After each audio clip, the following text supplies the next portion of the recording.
Chemical reaction पढ़ रहे थे। केमिकल रिएक्शन में हम लोग कैरेक्टरिस्टिक्स ऑफ केमिकल रिएक्शन पढ़ रहे थे। इसमें हम लोग इवोल्यूशन ऑफ गैस पढ़ लिए थे और फॉर्मेशन ऑफ प्रेसिपिटेट पढ़ लिए थे। हमें पढ़ना था थर्ड, चेंज इन कलर। तो चेंज इन कलर में हम लोगों को पढ़ना है। तो कुछ केमिकल रिएक्शंस ऐसे होते हैं जो रिएक्शन के दौरान, केमिकल रिएक्शन के दौरान अपना कलर चेंज करते हैं। तो लिख देंगे हम लोग सम केमिकल रिएक्शंस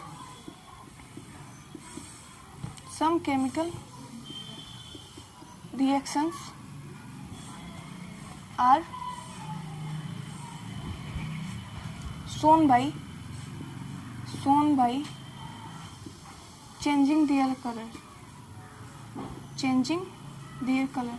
किसी किसी रिएक्शन में हम लोग कलर भी चेंज होता है तो देखते हैं चेंजिंग दियर कलर। तो इसका एग्जांपल देख लेंगे हम लोग। कॉपर सल्फेट CuSO4 होता है ब्लू कलर का। CuSO4 कॉपर सल्फेट, ये होता है हमारा ब्लू। इसका नेम होता है कॉपर सल्फेट। कॉपर सल्फेट इसका नाम होता है। ये आयरन से रिएक्ट करके, आयरन से जब इसका रिएक्शन होता है तो रिएक्शन के दौरान ये बनाता है FeSO4 फेरस सल्फेट। FeSO4 और Cu।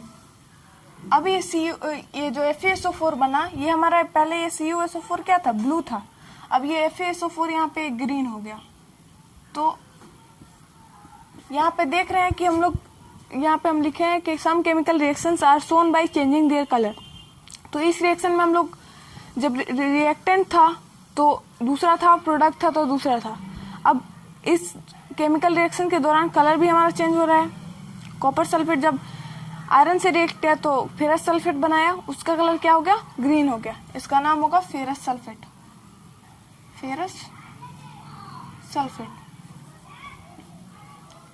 और ये हमारा क्या बन गया, कॉपर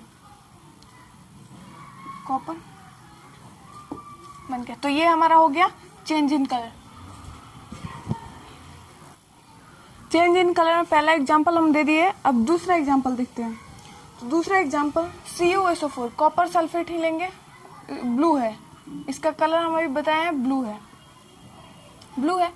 ये Zn से रिएक्ट करेगा, जिंक से रिएक्ट करेगा। ये है जिंक हमारा, जिंक से रिएक्ट करके बनाएगा क्या, जिंक ZnSO4 ठीक है, प्लस Cu। अब ये हमारा कलरलेस हो जाता है। जो ZnSO4 होता है वो कलरलेस हो जाता है।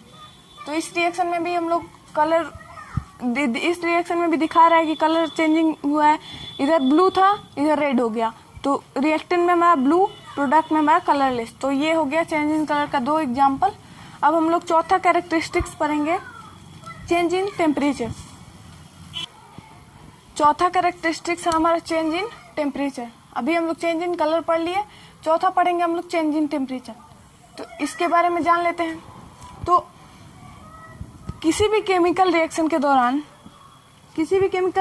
दौरान हीट एनर्जी या तो इवॉल्व होता है या फिर एब्जॉर्ब होता है।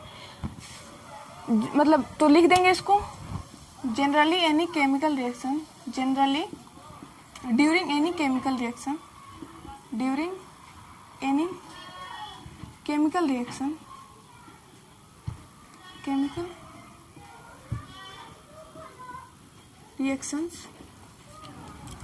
generally during any chemical reaction heat energy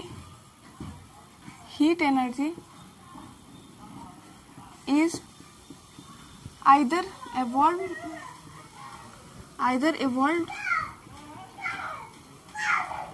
or absorbed। कहने का मतलब हुआ कि किसी भी रिएक्शन के दौरान,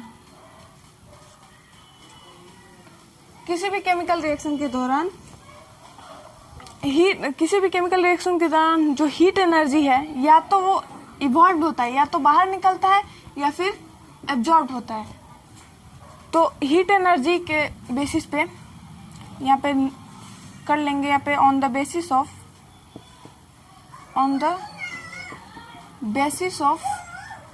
heat energy chemical reactions are of two types। chemical reactions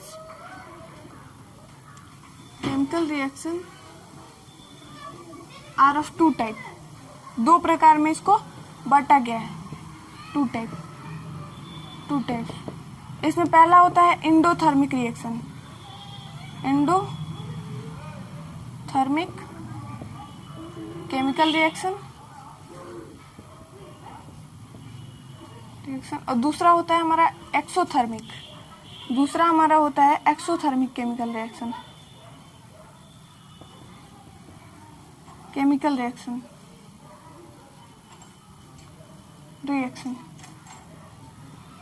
ये हमारा हो गया।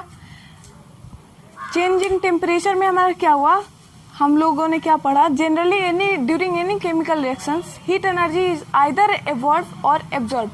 किसी भी केमिकल रिएक्शन के दौरान या तो हीट एनर्जी या तो बाहर निकलता है या फिर अंदर आता है, मतलब या फिर तो इवॉल्व होता है या फिर तो एब्जॉर्ब होता है। इसी के आधार पे, हीट एनर्जी के आधार पे केमिकल रिएक्शन को दो प्रकार में बांटा गया है, दो टाइप्स में बांटा गया है। पहला होता है एंडोथर्मिक केमिकल रिएक्शन और दूसरा होता है एक्सोथर्मिक केमिकल रिएक्शन। इसके बारे में हम लोग अगले वीडियो में पढ़ेंगे, एंडोथर्मिक और एक्सोथर्मिक के बारे में हम लोग अगले वीडियो में पढ़ेंगे। अगर वीडियो पसंद आए तो सब्सक्राइब और लाइक शेयर कीजिएगा। Thank you.